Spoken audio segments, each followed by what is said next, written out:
Hello, everyone. Welcome back. It is very nice to talk with you again. Our summer series continues with Austin Fitch, Horizon Investments. He is head of practice management, also a chartered financial analyst, has joined us many times. We've had excellent discussions throughout the years, which better than a decade now of speaking with Austin about investments and Horizon's outlook. So, Austin, thanks for joining us. We are going to do as we have the last few times, take about 20 minutes to have a good conversation about investments, enough time to make this interesting, but also to let everybody get on with their day. So, Austin, welcome back. Thanks for joining us. Absolutely. Thanks for having me. Looking forward to it. Of course. Yeah, I love the summer series now, and clients have been very happy to receive these. So let's get to it. Let's start with the lead, which currently is the big bill. I refuse to call it the big anything else bill, okay, is currently making its way through the legislative process. And with that, there's still a vote to go on it. I have a question, Austin, and it's straightforward and call it a simple question. Why would the passing of a bill that the budget department states would add $3.3 billion of debt over the next decade, why would that have a positive impact on the stock market? Yeah. So maybe the way that I would answer that, Lou, is in the short term, it's adding liquidity to the system, right? As we've talked about in the past, there absolutely can and likely will be long-term ramifications with a bill like this, and really any bill that continues to increase the deficit. But I think what you're seeing is a market and an economy that is very much looking short term as opposed to long term, and the potential consequences that come with the additional deficit, the additional debt that would be added on. So I think what we've talked about a lot internally is right now, and it's been this way honestly for quite some time, is the market is very short sighted in terms of where they're trading and how they're trading.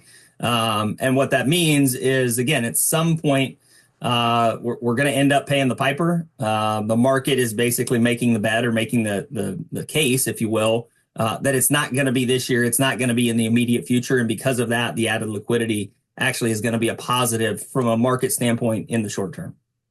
All right. Thank you for that. And that perfectly logical response. Now, I will give a basis for my question, because it's not just based on a reaction. It's based on history. We do have recent history to go on as it applies to the continuation of debt. And let me qualify it one more piece. I'm not a negative person, okay? I am a positive person. I love the stock market. I love bond market. I love the investing and everything else. However, we do have a recent case which those that pay attention to things, and everyone that watches these pays attention. It's called the pigs: Portugal, Ireland, Italy, Greece, and Spain, and the austerity measures that ultimately had to come along, and the borrowing from the IMF. Now, I don't know that the U.S. has to do such a thing. Right. However, we are going to breach 40% of our economy will be obligated to debt payments. That doesn't mean we're paying off the debt. Correct. Yeah, just interest. Correct. That is correct. Let's just again boil it down to the basics. If that is your household and you are attempting to buy a home and you have 40% of your income committed to debt that isn't the home, you're not going to buy that home. 100%. So if we equate that to an economy of 340 million people now, how does it equate? How does the math work out? Yeah, I mean, the math doesn't work, is the short answer. That being said, I will say that there are a few differences between a household and an economy that's backed by a central bank, right? In a household level, Lou, to your point, if you're 40% of your income is before it ever really even comes in, has to go out the door to pay off interest payments, you're in a very, obviously very bad situation. Right. Yeah. Like you probably can't keep the lights on for more than a couple months. That being said, an economy, again, backed by a central bank, has a few different tools at its disposal.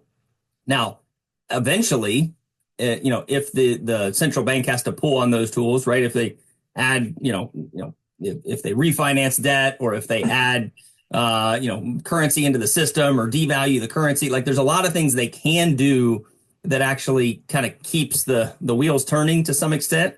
Again, it's a very short-term fix to what would likely be what likely will be a long-term problem at some point. So that's the one key difference I would say is the central bank and a country as a whole has a few more tools that they can kind of kick the can down the road that you and I as individuals, we don't have money trees growing out in our backyard that we can go, hey, I need to pay my bills. I'm going to go get $200 off the tree and pay the bills, right? The central bank can do that. Again, in the long term, that's not a feasible solution. I think we all know that. But the market and the economy, as we've seen right now, is very much not in long-term focus. It's very much, hey, what are we going to do over the next 30, 60, 90 days, not 30, 60, 90 years, right? Okay, we do not operate 30, 60, 90 days. We do not. Okay, No, that is not 100%. a retirement plan. Sure. That's not a long-term investment plan. Yes. All right, so I'll try to keep, I'll pull it into the positive, all right? What keeps this market moving forward? Yeah. I mean, now by forward, you can interpret that as up. Okay. Yes. Positive. We all like our statements. I look at my own statement. I like when it goes up. It feels good. It looks good. So what keeps it moving in the upward direction past 90 days? Yeah. The short answer is you continue to have, especially in the US, a really strong labor market. And when you've got a strong labor market, you've got an employed consumer, that means that they're going to continue to spend money. Now, we've started to hear rumblings, and you've seen a little bit of it so far this year in terms of layoffs and hiring freezes.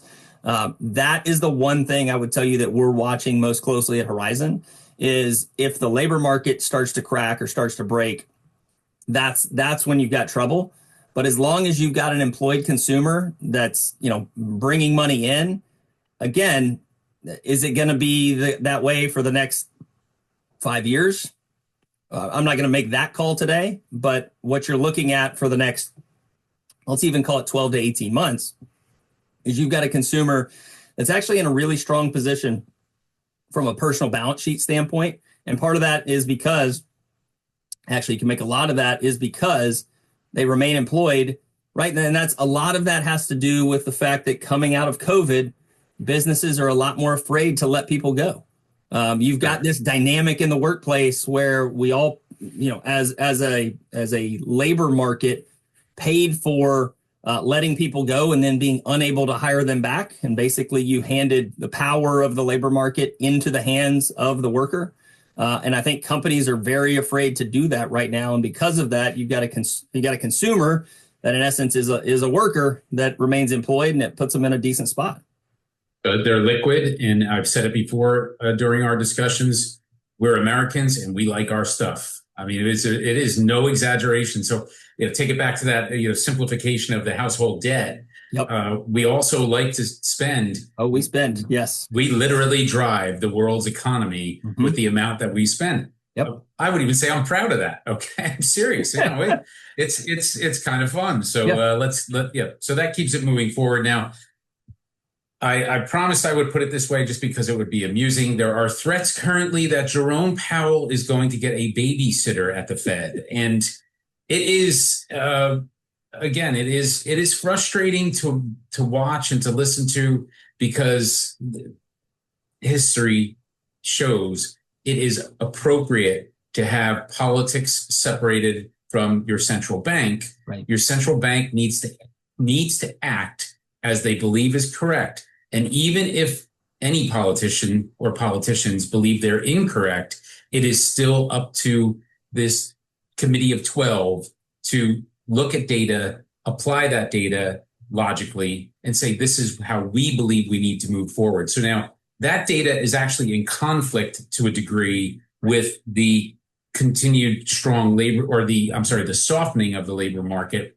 So that data is in conflict to it, meaning while there are some rumblings, it's not actually happening, as you said. Yep. So the Fed it as we are to understand it as advisors, as consumers, the Fed is not acting because things are just too strong right now. Yep. So if they act, if they lower rates, one of their tools, if they break that tool out and lower rates, inflation becomes a real issue. Right. Taking those dollars, by the way, created by the big bill that add liquidity and negating their usefulness as dollars entering the system instead to become just to pay inflation. For sure. Give us the what if of Jerome Powell getting a babysitter, please. Yeah. No, I think you spelled it out perfectly, because I think what we're looking at is a Fed that, as impartial as it can be, which I think you could make that argument a whole separate, hour-long conversation. But as impartial as it can be, the fact that they have not cut rates is actually speaking to the strength that we just talked about. I think what you're looking at, though, is an administration that potentially sees some hiccups in down the road, right? If you start to get a labor market that softens, and if that's the case, right, they're anticipating to some extent what that could look like, and they want proactive moves from the Fed as opposed to, and historically the Fed has been a lot more reactive. Now, I'm not going to sit here and debate and tell you one's better than the other. I think, though, history would show that kind of the Fed acting the way that it kind of has is actually, puts us in a pretty good spot, or has put us in a pretty good spot. And intervention from a political entity or political body to kind of drive a narrative or drive kind of where they want it to go, to your point, really starts to put some economic policy into question when it comes to inflation. And I think that's the one thing that we have to watch pretty closely, because we went through that bout of inflation, 2-3 years ago now. So some people, maybe surprisingly, but we've gotten back into an environment where inflation really is under control, all things considered. And I think Powell, looking at the possibility of having someone, in essence, tell him what to do, is pretty fearful of that fact that, hey, we could be reintroducing that and supercharging an economy that doesn't really need it. So I think that's what's kind of being weighed right now. Again, we'll see how it turns out and what that really looks like. But to how you started kind of the question, in reality, the data right now tells the Fed they don't need to act, and that's why they haven't done anything. Sit on your hands. Now, I will go historical, and I'm digging deep in the memory banks of Lou Tranquilli. Alan Greenspan, during his very strong run of work as the Federal Reserve chairman, made one mistake and made predictions, and in doing so, finished, let's say, with a less than stellar record. Right. And we don't want the Fed predicting. I don't think we want an administration predicting. Okay, yeah. We want them to act. That's the data that we as the consumer, we as constituents who voted for people, dictate these things ultimately. That is, I think, going to be an interesting moment in time to watch as the potential blurring of the line between the Federal Reserve and politics. I think it sounds obvious, so I'll just say it. I'm not for that. I know what it looks like over the 33-year career that I've had, and I actually think this Fed has, for the most part, been good. No one's perfect. Completely. For the most part, they've been good. Hindsight being 2020, I think we all would have done things maybe a little different here and there, but with the hand they were dealt, they came through with flying colors.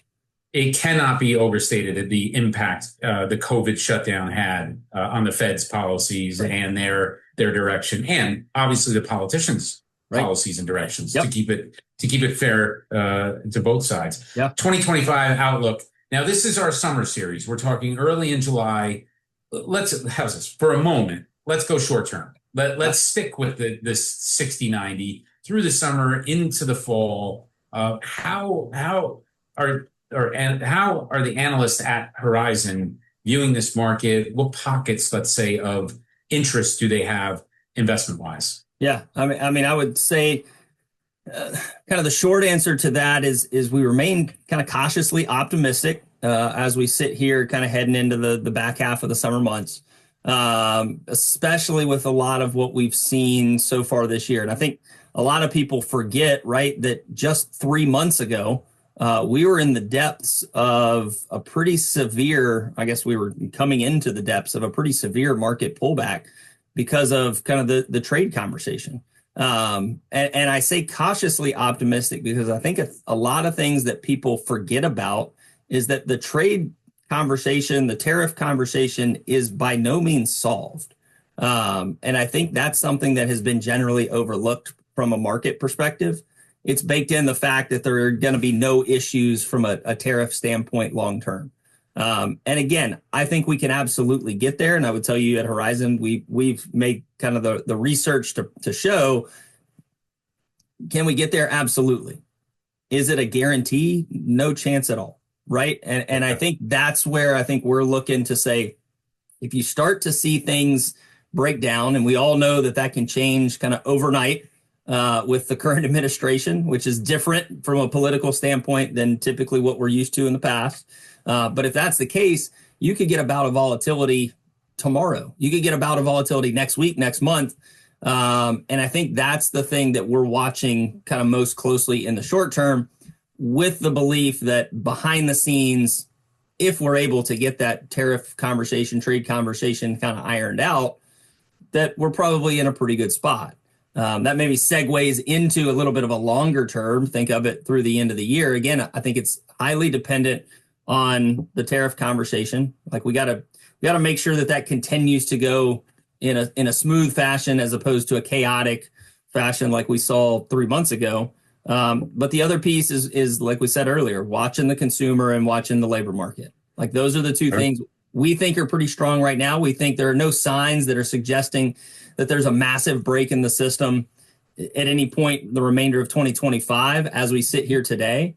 That's not to say that it can't change, but assuming that plays out, you're actually looking at a calendar year that, and we would have, when we had this conversation 2-3 months ago, I think all of us would have been, jumping for joy with the idea of a double-digit return from a market as we headed into that kind of tariff kind of craziness that we all lived through.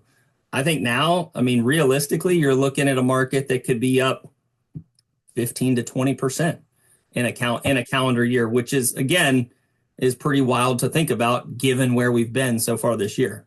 We won't hold you to that number because there's plenty of if, ands, and buts. Like a lot can change, but yes, if you're looking at kind of the base case scenario, and if things don't get squirrely, like there's no reason you don't continue to grind higher.